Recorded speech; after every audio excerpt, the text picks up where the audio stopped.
Dobro večer i dobrodošli u N1 u Davosu, posebnu emisiju kojom svaki dan zaključujemo izvještaje N1 televizije iz Davosa, gdje se održava Svjetski ekonomski forum.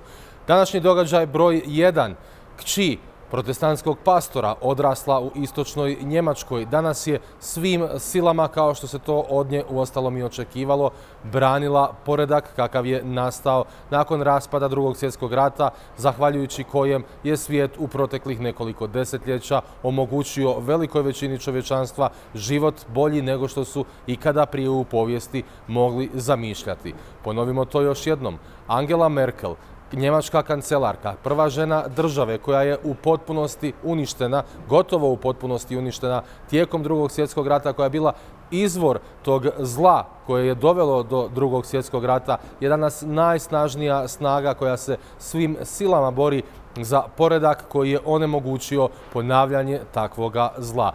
Danas je došla ovdje kako bi taj poredak branila, od nje se to očekivalo u vremenu kada se svi žele nekako što prije dočepati mogućnosti da rješavaju stvari preko koljena. Angela Merkel priznaje, postoji prostor za unapređenje međunarodnih institucija i načina na koji svijet funkcionira, ali pozdravlja i slavi kompromis.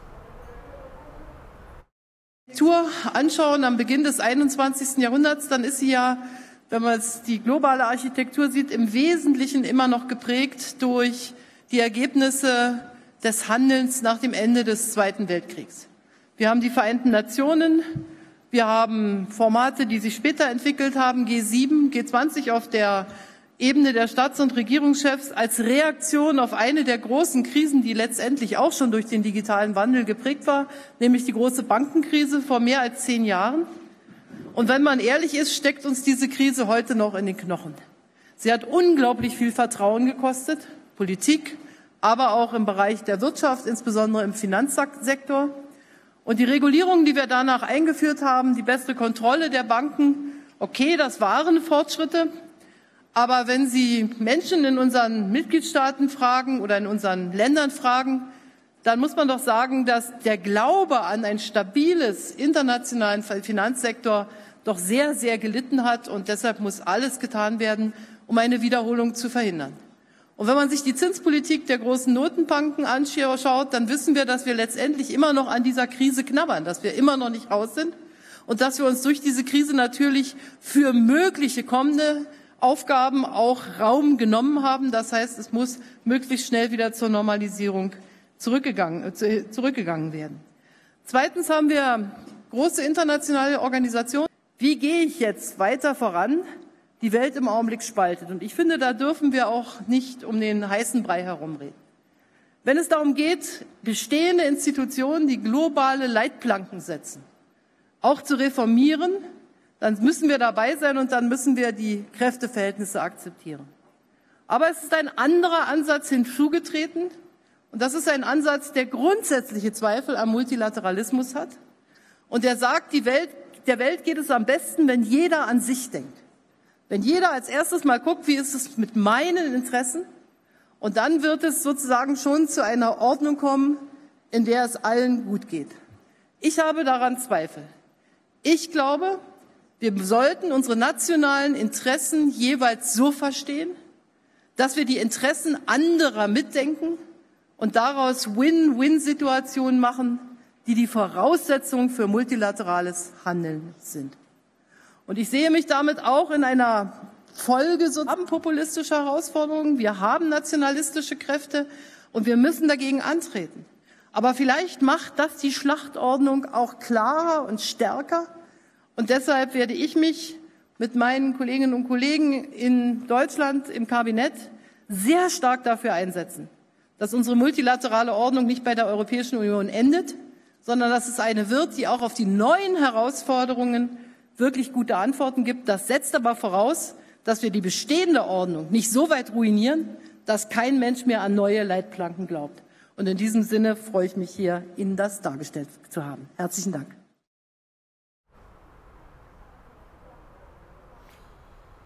Treba naravno biti iskren i reći da upravo Njemačka itekako ima razloga da štiti ovakav međunarodni poredak, prije svega međunarodnu trgovinu, zbog činjenice da je njemački izvoz, upravo ono što je Njemačku učinio Njemačkom nakon Drugog svjetskog rata. Također treba reći i to da je upitno kakva će biti slika Angele Merkel kada ju povijest bude pamtila i ocjenjivala što je učinila, što je mogla učiniti, je li možda propustila priliku da napravi nešto više u trenucima kada se opasno klimala Europska unija, umjesto da je inzistirala na statusu quo. Je li možda prije trebalo reagirati kada su počeli osnaživati populistički pokreti po Europi, ili je možda trebalo više reagirati na takve pojave, prije svega u srednjoj i istočnoj Europi. Međutim, bez obzira na sve njene propuste, koji sigurno nisu mali, a možda upravo i zbog ovoga što se sve više govori o tome kakva će zaista biti slika Angele Merkel u povijesti, ona kao da se trudi da ove posljednje trenutke, narednih godinu, dvije dana svog bavljenja politikom na najvišem nivou posveti upravo tome kako bi iza sebe ostavila što konkretnije rezultate.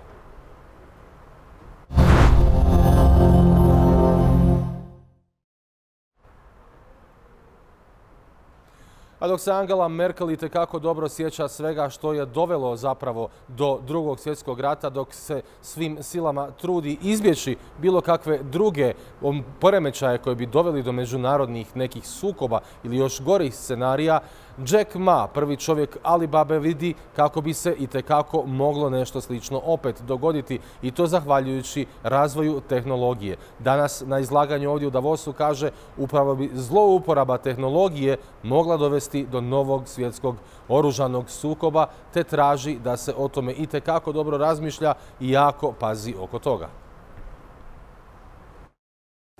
Smart is, if it's stupid, that's even worse than cancer. Cancer can be cured. Smart, when you're stupid, you cannot be cured. It's, you know what I'm saying, right? So you be smart, and should be smarter than I am. When I hire people, I hire the people who's smarter than I am, and I think people like him, 4 or 5 years later, he can be my boss. I love to work for him. That's the best. And second, I like his personality, always, positive, right? And don't easily give up talking about. So, very simple. I never say, well, I will hire you and let me see your diploma, which university you graduate. That does not that important, right? The important is a smart people, smarter than you are. You like his personality, and I like the people who never give up. And I've been proved this for so many years. I've seen so many great leaders in the world in many, many fields. Those people are always optimistic. They don't complain. Because of this, because of that. No, they think they complain, I was not that smart. I did not think about that clearly, so I had the need to change. So if you find people who always complain the others because he's not success, don't hire him, don't work with him. We put more resources on the back end, on the PhD or master degree research institute, which I think we should put more resources on the early stage, kindergarten, primary school, middle school, because you create. And the second thing is education. The past education system was trying to make for China.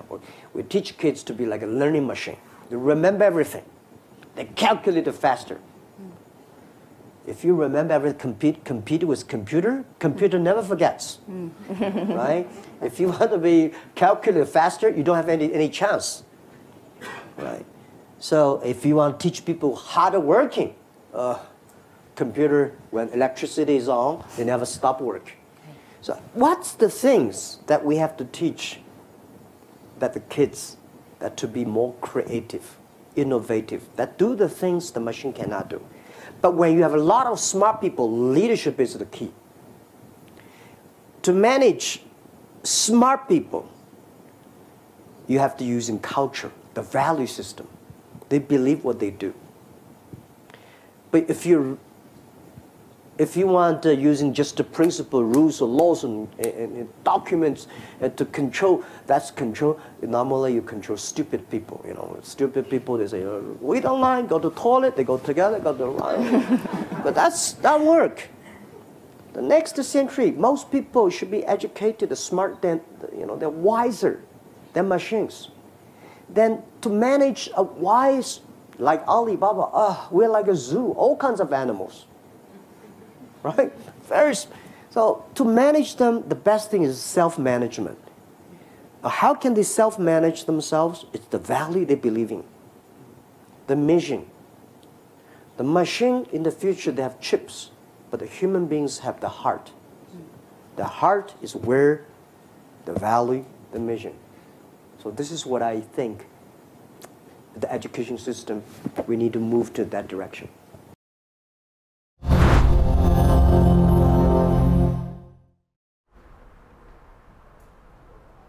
No, u srži svih rasprava u Davosu je potencijalna mogućnost da se ekonomija otme kontroli, da se iz bilo kog razloga zaljulja globalni brod na kojem dakle plovi cijela svjetska ekonomija, te da se dođe do nove recesije.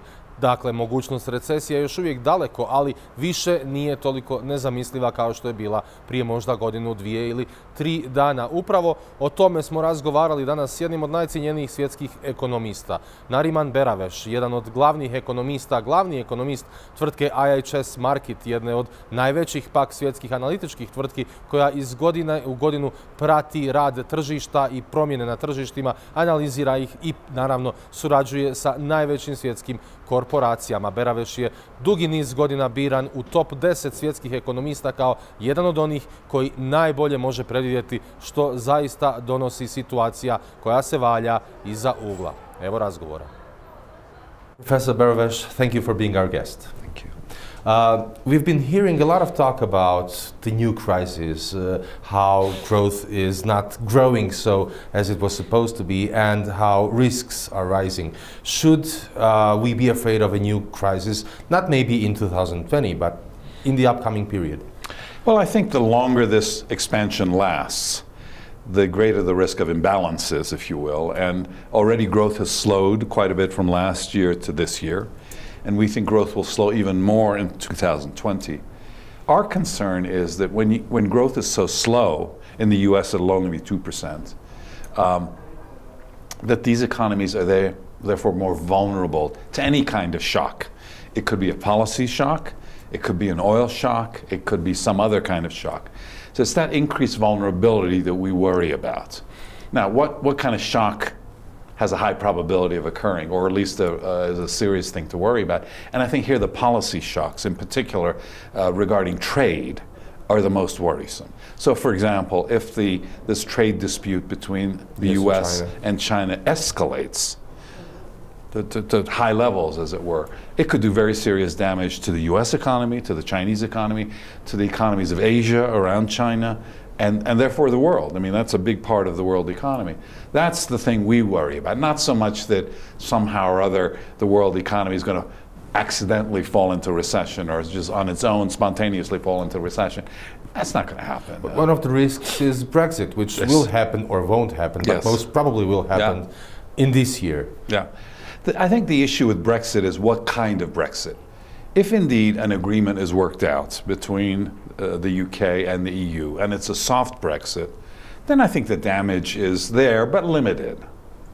If it's truly a hard Brexit, then I think it probably will push the UK into recession, and it will hurt the rest of Europe a lot as well. I mean, there's this sort of view that, oh, it's not going to hurt the rest of Europe. It will. It definitely will. So that is a, I wouldn't say as a global recession scenario, but it is a scenario in which a hard Brexit is one in which global growth could come down quite a bit. Europe is also seen as sort of a source of a problem. It's sluggish growth. Yeah. Which part of Europe is most problematic, so to say? Yeah, I think everybody's focused on Germany, of course, because the German growth in the second half of the year was very poor. But I think Germany has underlying strength. Its labor market's very strong, low unemployment rate, rising wages. I think Germany will do okay. The big Eurozone countries, the one that I worry about most is Italy. For decades, Italy has had very slow growth, very slow productivity growth. And this, I mean, you have to wonder, how long can this go on? So that's a worry. Of course, France as well, but France is more of a political issue that's having some economic ramifications. But I think, you know, France will probably come back. It's going to see some poor growth numbers for 1 or 2 quarters, but it will come back. Italy, I'm really worried about. Do you believe that maybe political problems will cause additional economic problems in Italy? They could. Again, a lot depends on what this coalition government actually does. So far, they haven't done too much damage, although they had this argument with the commission over the budget. Okay, but they seem to have finessed that. But really, the next question is what now? What do they do now? Because, as you know, it's this very strange coalition of right-wing populists and left-wing populists. So what are they actually going to do? And that's a worrying aspect. If they decide they're going to boost fiscal policy, you know, blow the budget, as it were, I mean, go above the budget targets, the financial markets could get very, very upset with Italy. Already there was a little bit of that going on last year. So upset as to be unpredictable, or? It could be unpredictable, could raise interest rates to the point where it really begins to do damage to the Italian economy. That's the concern. How about Central and Eastern European economies? Is there something special about them in either a positive or negative way? Well, I think they're very closely tied, obviously, to the European Union, and some are part of the European Union, but they're very closely tied to Western European economies. As those slow, that's going to sort of slow down emerging Europe as well. But on the other hand, I think there are some economies that seem to be doing well. Poland, for example, is doing fairly well. Slovenia seems to be doing fairly well. So, you know, I think, you know, from that perspective, there are some very nice pockets, if you will. But when I look at Central Europe and Eastern Europe, I don't see huge amounts of problems. I mean, okay, Russia aside for the moment, we can talk about Russia if you want, but beyond that, I think most of these economies seem to be doing okay. I mean, I think they're, you know, the growth rates, okay, it'd be nice if they were a little higher, but the growth rates aren't bad. I don't see any ticking time bombs, if you want to say it that way. I mean, I know Hungary has its issues in terms of its political issues vis-a-vis the... But many of these economies are labeled as crony capitalism economies, not necessarily those in European Union only. Yeah. Other that are willing to become member states. Yeah. Yeah, no, I think they are aspiring to be part of the broader sort of international community. I think they've made some advances in that direction. So I think there's hope for almost all of these countries. There's hope. There's a sense that, yeah, I mean, if they do the right things, you know, they'll succeed and they'll benefit. So I had to say this probably in a good way, cautiously optimistic about the countries in Central and Eastern Europe. Several days before the whole World Economic Forum, before the World Economic Forum began, Mr. Schwab said that he believes, he's afraid that we might be near the end of the positive circle. Do you share his opinion? Well, in the way that I was describing before, which is that as growth slows down, the world economy, the U.S. economy, European economies do become more vulnerable to a shock. And sometimes we don't know what that shock's going to be. You know, what will it be? A financial crisis? Will it be, you know, for example, you know, one possibility is that China mismanages its deleveraging, which could have global ramifications. That's another risk. Or the, you know, escalating trade war. So I think, to me, it's that increased vulnerability that increases the risk of a recession. Not so much this year, but in 2020 and 2021. So bottom line, our view on recession this year, global economy, U.S. economy, is about 1 in 3, so 1/3. By next year is 50-50, and 2021 is 50-50. So that's where this sort of riskiness, I think, comes in. Should a next big recession or any huge crisis really appear, has the world learned anything from 2008? Well, I think the world has learned a couple of things. One is, I think, you know, there's more regulations on the banking system, especially in the U.S. and Europe. So hopefully that makes for less problems within the banking system. The other is that we learned that central banks could conduct unorthodox monetary policies. By that, we're talking mostly about the quantitative easing, which is the purchasing of massive amounts of mostly government debt, government bonds, and so forth. Now, the U.S. has reversed that recently, ECB, European Central Bank, has not, but it's flattened out now. It's stopped buying. But both of these central banks could go back to buying more government bonds in a crisis. So they learned that lesson that worked, that prevented the downturn in 2008, 2009 from getting worse than it was. And I think in that sense they could go back to that, even though it may be politically unpopular, but what other choice do they have? Professor Beres, thank you so much for this conversation. Thank you.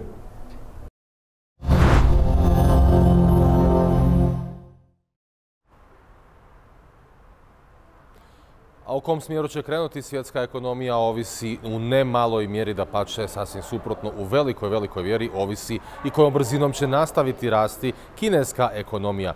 Ovdje u Davosu je prisutan kineski potpredsjednik Wang Qishan, te je naravno kao i svake godine ovdje sve brojnija kineska delegacija, sve veći broj kineskih novinara koji prate svjetski ekonomski forum i naravno da se sve više i više naglašava uloga Kine u svijetu. Wang Qishan je ovdje došao govoriti o kineskoj ekonomiji, o kineskim prilikama za ulaganje, ali nije propustio priliku spomenuti gdje je uloga Kine u svijetu.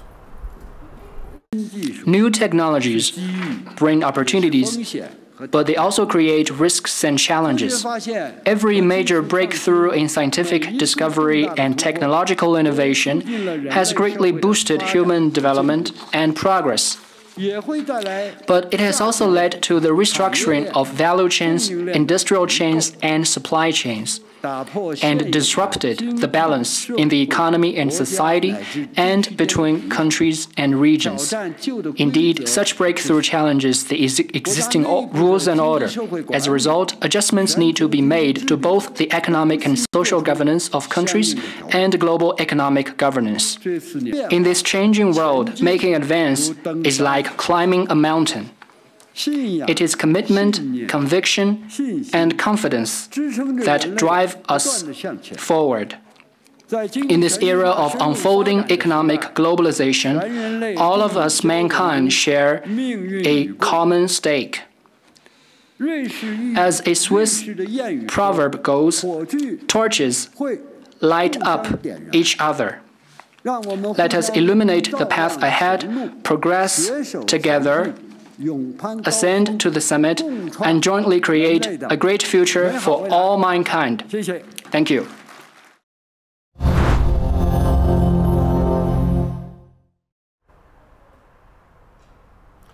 A dok se svjetski lideri sreću u Davosu na svjetskom ekonomskom forumu, svijet ne miruje. Upravo je objavljena informacija da u Venezueli kipti, da je venezuelanski predsjednik Nicolás Maduro dao doslovno 72 sata vremena svim američkim diplomatima da napuste zemlju. Drugim riječima, u Venezueli se stvari u potpunosti kompliciraju i lako moguće da će to sutra biti glavna tema foruma u Davosu. To je možda jako dobar uvod u našeg idućeg gosta, jednog od najpoznatijih svjetskih novinara, koji tvrdi da je upravo Amerika svojim ponašanjem, svojim recentnim ponašanjem dala za pravo svim svjetskim despotima i svim svjetskim diktatorima i onima koji to tek žele postati da se ponašaju još neodgovornije, a prvi na udar obično dolaze novinari.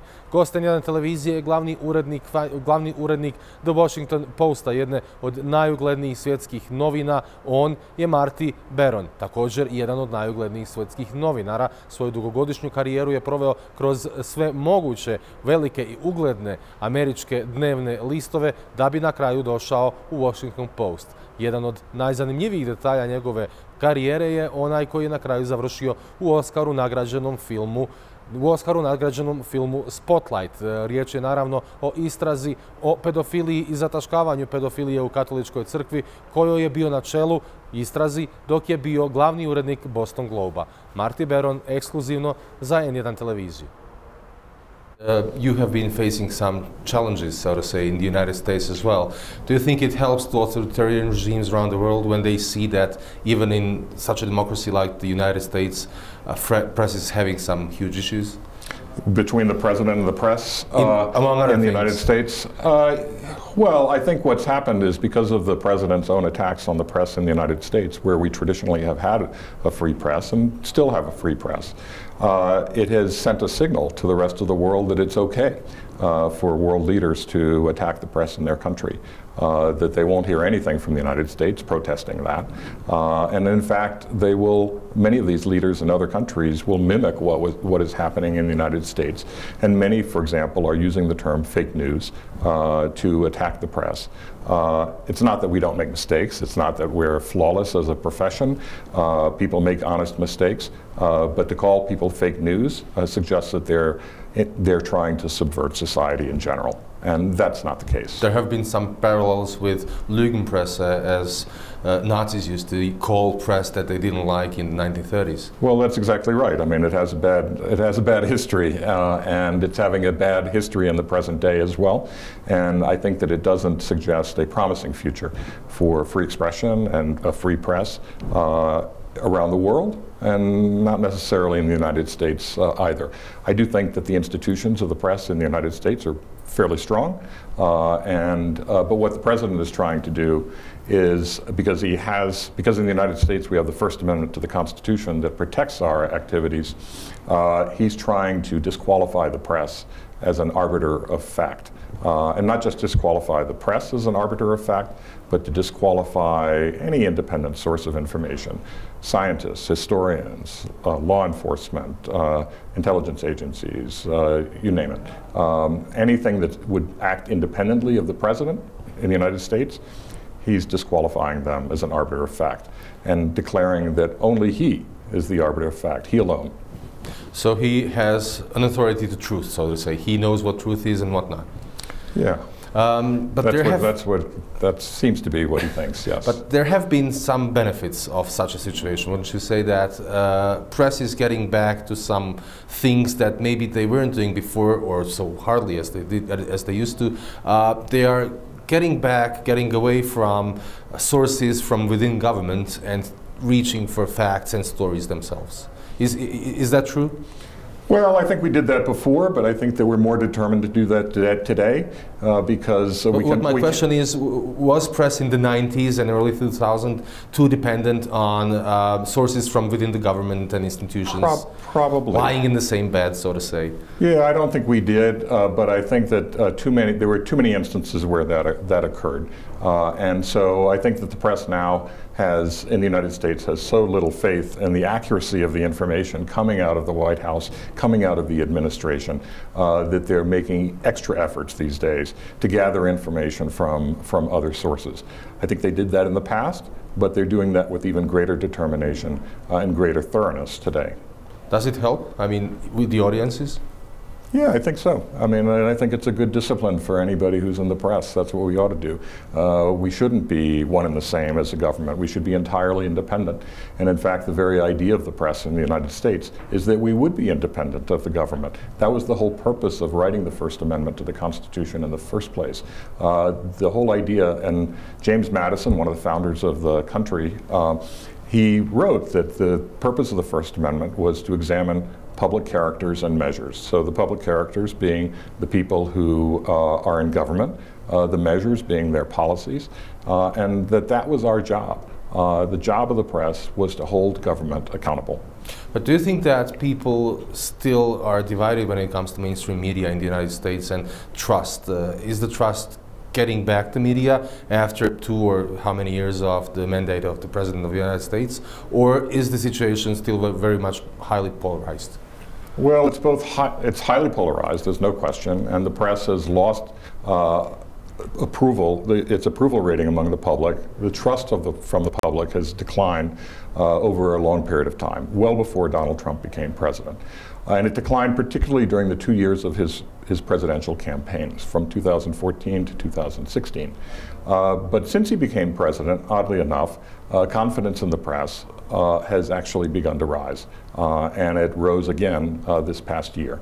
And so, and yet, trust varies depending on what your political point of view is. So, people who are in the Republican Party have very low levels of trust, and their trust in media has actually barely improved. Trust among Democrats in the press has soared, and trust among independents has gone up significantly. So it remains a very polarized media consumption environment, but overall levels of trust in the press have begun to go up. And do you think that trend will follow? That trend will be present for a significant time, or are there any bumps in the road ahead? Well, there's always a bump in our profession, so there are many bumps. But I think it's going to continue, and I think it's going to continue for a couple of reasons. One is that the work of the press in covering the president is proving to be true. Over time, we see that the stories that we reported are being validated, including by people who worked in the administration. With some of the books that they're writing, they're describing exactly what we described in the reporting that we conducted about the administration itself. Would you say that consequences of your reporting are expected, or do you think that they should be, let's say, bigger or maybe stronger when it comes to what administration does? How many people resign, so to say, and stuff like that? Well, look, I mean, I think that we have to do our work without regard to the consequences. We can't think about that. We have to think about what is our job and do our job, and the consequences are whatever they are. But I think that it's too much to expect that there will be instantaneous consequences as a result of our reporting. I think if you look back, for example, to the Watergate scandal in the 1970s in the United States, remember that the reporting on Watergate by the Washington Post and other media outlets began during the first administration of Richard Nixon. He was reelected in the middle of that investigation and reelected by a wide margin. And so, and then after that is when all of the information came out as a result of congressional hearings, and he ultimately had to resign. Even during the campaign, if I remember correctly, reporting was described as I don't know, a spectacle of partisanship and et cetera, et cetera. Yeah, absolutely. And Nixon's first vice president, Spiro Agnew, was a sharp critic of the press. The work of the Washington Post was described as highly partisan, that it was the work of the Democrats against the Republicans. So it's very similar to what we're seeing today. But what happened was that in the end, the reporting was validated, and the work of the journalists was vindicated. And I think the public saw that, and they saw that the press did its job, that it continued to do its job in the face of a lot of criticism by the administration. And in the end, it turned out the press was truthful and the administration was not. And I think what we're seeing today is that the press is doing its job. Many of these stories are already being validated, and the public sees that. And they also see that a lot of the statements coming out of the administration are not true and can be documented to be untrue. And so after a while, that begins to sink in with the public, and we regain the confidence of the American public. But that helps only if you have still strong institutions, working institutions, which is good for some good old-fashioned democracies like the United States. In other parts of the world, you may be reporting for years and years and years without any consequences. What to do when? Well, look, I don't have the answers to all of that, I'm sorry to say. I think it's important for the United States to be a beacon for the rest of the world.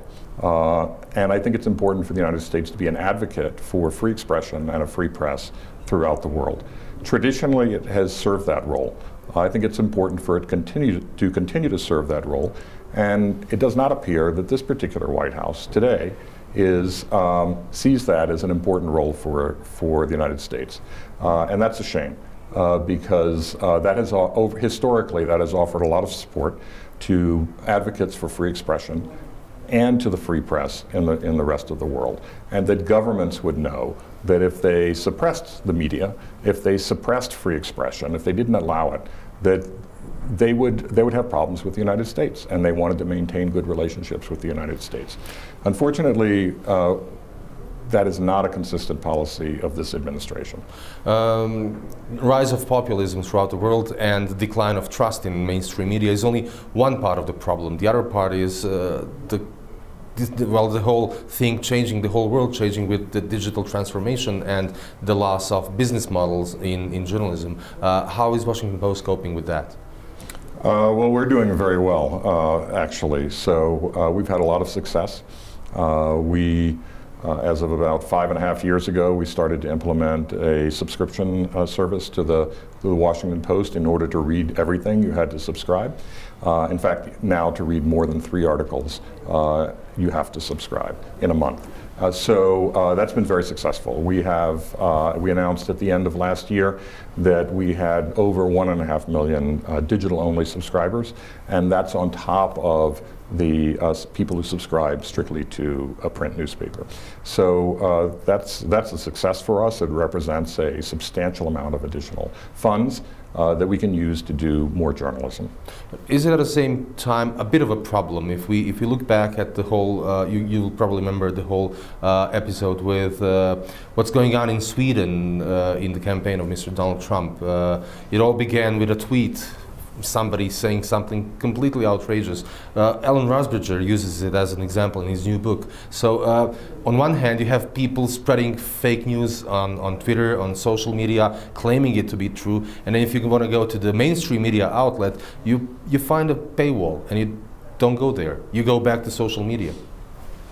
It can be a problem. The reality is that we have, for example, 80 million people a month, more than 80 million people a month, who are reading our journalism in the United States. In addition, we have about another 25 million people around the world who are reading us every month. So to the extent that they wish to read us, they are able to find our information. They may not be able to read everything that we publish, but they're able to read a lot of what we publish.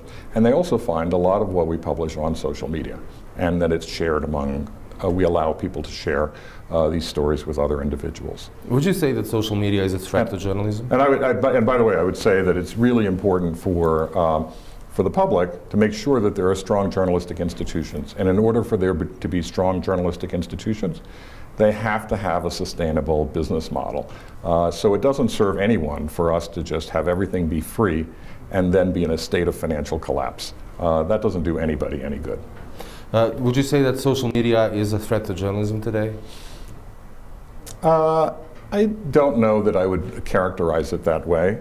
I mean, I think that it is, it comes with a lot of risks, but it also comes with some benefits. It's given voice to a lot of people who otherwise didn't have voice, who didn't have power, who didn't have access to media, and who should have their voices heard. So that's important. But it's also allowed a lot of false information to be spread and spread very rapidly all over the country, all over a country, and all over the world, and so that's concerning. But I don't know that it's a threat to traditional media.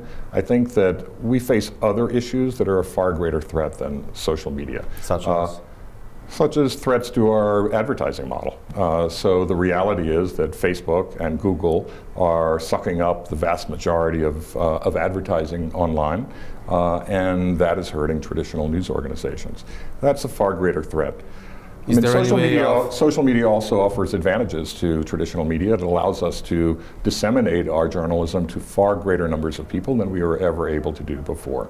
We would not have at the Washington Post 80 million people a month, 80+ million people a month reading the Washington Post in the United States and having 25 million people or so around the world reading the Washington Post. It would not have been possible. First of all, without the internet, and it would not have been likely without social media, where people could have gained access to that and been exposed to those kinds of stories. One of the most important stories of last year is the case of Mr. Khashoggi, your journalist. Are you frustrated with the way how the United States reacted to that thing that happened?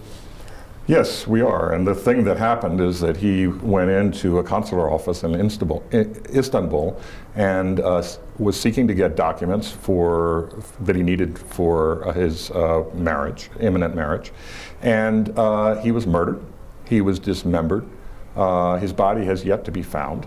And the Saudi government said at the beginning that he had left the consulate freely, that no harm had come to him, and they were lying. They were lying. What had happened is that the Saudis had sent a team of about 15 people to Turkey, and when he came into the consulate, they brutally murdered him. And what brought that to light was the work of the press in bringing pressure on the Saudi government to finally acknowledge that, in fact, he was murdered in the consulate. But the response from the United States has been inadequate. the United States, the U.S. government has been primarily interested in its relationship with Saudi Arabia for a variety of reasons: commercial connections, military sales, the importance of Saudi Arabia to the U.S. policy in the Middle East, a whole range of personal connections between Jared Kushner, the president's son-in-law, and the Saudi crown prince. The U.S. has been unwilling to bring tremendous pressure on the Saudi government to hold everyone appropriately accountable. Do you think some other administration would do something different? Probably, yes. Probably previous administrations would have done something different. The U.S. does have a long relationship with Saudi Arabia. Yes, it does. But in the past, in many instances, it has brought greater pressure on Saudi Arabia than it is doing today. Look, the person who appears to be primarily responsible, and the intelligence agencies of the United States have come to the conclusion that he was responsible, is the Crown Prince himself. So obviously the U.S. government doesn't want to go there. They don't want to hold the Crown Prince accountable. But in the public arena, because of the work of the press, at least we hold him accountable. Do you think that the case of Mr. Khashoggi will ever have some legal end, so to say? It doesn't appear so at the moment. I think we'll just have to wait and see. One final question. I read somewhere you don't really agree with the way how you were portrayed in the movie Spotlight. That I don't agree? Yeah, or is it exactly how you are? No, I think that, no, I actually said it was a good portrayal of me. I thought it was an accurate portrayal, first of all, of the investigation that we conducted. It was faithful to the facts in broad terms, not in every detail. And it showed sort of the evolution of that investigation. I think it was an accurate portrayal of me for that period of time, not an accurate portrayal of me as a whole person. But remember, at that particular time, I was new to Boston. I didn't know anybody in the city. I didn't know anybody really at the news organization, and we launched on a very sensitive investigation. And so at that time, I was certainly very serious. I didn't exhibit a great sense of humor at the time. I don't think that means I lack a sense of humor. I hope it doesn't mean that I lack a sense of humor. But I think for that was a chapter in my life, and I think it was an accurate portrayal of me during that particular chapter of my life. Looking back from today, was that the most important story that you were, well, not you, but your team was doing on? Some team that you were leading? Well, I've been involved in a lot of important stories, so that was certainly a huge one. I was involved in our work on the Snowden and NSA documents, obviously involved in our coverage of Donald Trump. I was involved in, when I was an editor of the Miami Herald, I was involved in coverage of the 2000 presidential election, and also the case of the Cuban boy who was picked up at sea, Elian Gonzalez. So all those were huge stories, and there are many others. But I think that certainly the coverage of that story, the investigation that we conducted, had to be the most gratifying story of my career, mainly because it dealt with ordinary people, people who didn't have a voice, who weren't being listened to, who had suffered because of the power of a large institution that was betraying its own principles, its stated principles. And so we were able to give those individuals a voice. We listened to them, finally. And through us, they then gained power. And through that investigation, we brought light, I think, to what was actually happening within the Catholic Church, not just in the Diocese of Boston, but throughout the United States and throughout the world. And we see that remains an issue with the Church, and it continues to grapple with it, not with great success, but it continues to be an issue that haunts the Church. And actually, giving that people the opportunity to tell their story is one of the best things that journalists and journalism can do. Absolutely. You know, I mean, I think that one of the problems today with a lot of journalism is that we do so much talking, and what we ought to be doing is a lot more listening to everybody, and particularly listening to people who don't have power, because very often they have important things to say, and we need to be the ones who are listening and giving them power. Through us, they then gain power. And so that's one of the things that we accomplished with that investigation. Well, thank you for being our guest. Thank you for your time, and I wish you all the best in your, well, thank you. Journalistic work. And to you as well. Thank you. Thanks. Bio dakle Marty Baron, glavni urednik The Washington Posta, koji je podsjetio na neke prilično važne stvari za novinare i njihov posao. Možda i najvažniji detalj ovog razgovora je ono podsjećanje na aferu Watergate.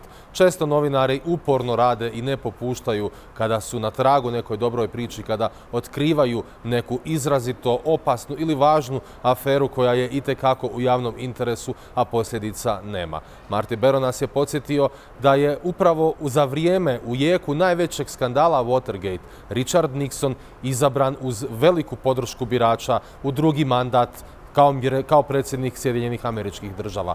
Prave posljedice su ga stigle tek dosta kasnije. Drugim riječima, dugo vremena treba da novinarstvo rezultira nekim konkretnim rezultatima, odnosno da javnost shvati zapravo što čine novinari i koliko toga čine što je zaista u javnom interesu.